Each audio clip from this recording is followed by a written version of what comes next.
is predictions. This is one of my favorite parts, okay? We're going to go around the horn, and everybody's going to predict something, right? What's it going to be about? What's going to happen? What's next? Does it have to be about the Snyder Cut? Does it have to be about something we talked about? No, could be about anything, but please try and make it interesting. Try and make it specific. And the one thing I'm going to ask you do not predict is comics are going to be okay. We know that, all right? Comics are going to be okay, all right, guys? There's going to be comics tomorrow no matter what. If I got to scrawl them on the wall, on my whiteboard wall over here, we're going to have comics. So let's get something specific.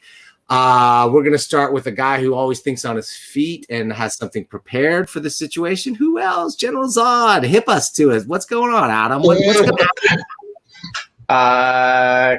Comics retailers' lives are going to get more complicated. They're going to have more sources. They're going to be having to diversify more. And they're going to have to learn to look at even more titles than they are now. I think variants are going to go away a little bit, but I also think exclusives are going to start doing a lot better. I think that you're seeing that with Jesse, what he talked about earlier. And I think that we're going to see some really interesting tech solutions step up to try and clarify some of that complexity. But other than that, comics are going to be fine. All right, Adam, thanks. Stick around for a second. We're going to do predictions, and I'm going to wrap this thing up, and we'll chat for a little bit if you got time. You bet. Right, thanks. Cliff Biggers, can you predict the future for us? I think the future is going to hold fewer comic shops. I do think there's a good chance that at least 10% of the shops out there are not going to survive this. They're not going to get the income and the critical mass they need to recover. I think that is going to ripple through publishers. It's going to hurt those. Some of those print runs are going to go down because there are fewer outlets for it. And we all know that when a store closes, even if there's another store in town, some of those customers just disappear. They don't move somewhere else. We don't understand why, but they just disappear. And that's going to hurt overall sales.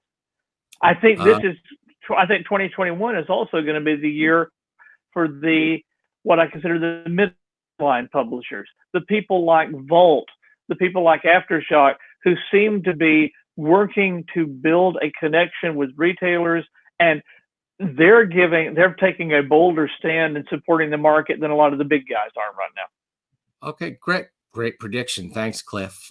Stick around. We'll talk to you soon if you got time. I know it's late where you're at, so talk to you soon anyway. Okay, great. All right. Hey, man, you guys are brand new. What do you think about the comic book news experience so far? You guys having fun? Has it been okay so far? I've had a blast. This is awesome. Okay, great. I love to chat and blab, so I stay up late. So pretty much what I do on a normal night. All right. Well, so here's what I'm going to do to you guys. What I want to do is I want to say I loved you guys. Were awesome on here. I'd like to welcome you back anytime. I hope you'll be open to me inviting you back on the panel. I am going to say we're going to work on Jesse's audio situation a little bit. A little bit of feedback. Maybe headphones needed or something like that, but we'll make it work for sure. Because, man, Jesse, you got such a great and interesting perspective. It seems like you're a couple years ahead. Like the decisions you made 2 years ago really put you in a position now where you're maybe not suffering as much as you might have. What do you got to say about that before we go? And make a prediction. Okay. My prediction is orphan customers, or Cliff talked about. Orphan customers are in abundance. When a store closes, those customers should be able to get their comic books. And it should be by the person that is doing live shows across the nation, whatever time of the day. I have 23 stores on my network that start at 9 a.m. and go to 1 a.m. So orphan customers, I think, are the direction of the future. As a store closes, those customers move over to the next store up, basically. So that's kind of my prediction. Orphan customers are our future. Great, thank you, and thank you for mentioning your store too. There's a link in the description to basically to everybody who's been on the show in some way. But I think I want to change this segment name to Plugs and Predictions, because it should be the final opportunity for you to talk about what you do. And dude, I like what you're doing, Jesse. You're hustling. You're out there working different angles, working new media, selling comics to different people in different ways than it's ever been done before. Dude, that makes you a prime panelist on comic book news and a player in the industry. Thanks for joining us. Oops.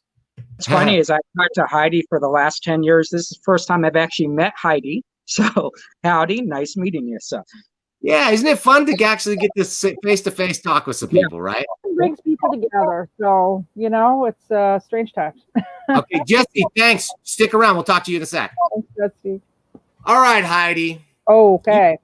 You were the last person we brought into this, and man, am I glad. Like, people have been clamoring. We've been trying to hook up you on an interview, maybe talking maybe with Rich Johnston or Milton Greep or some of the other luminaries in the comics journalism industry.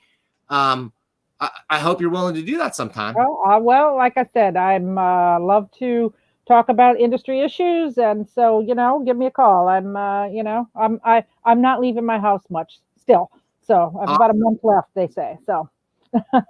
Well, you were fantastic tonight. We appreciate it. We're going to have you back again and again. Thanks. Stick around. We'll talk to you soon.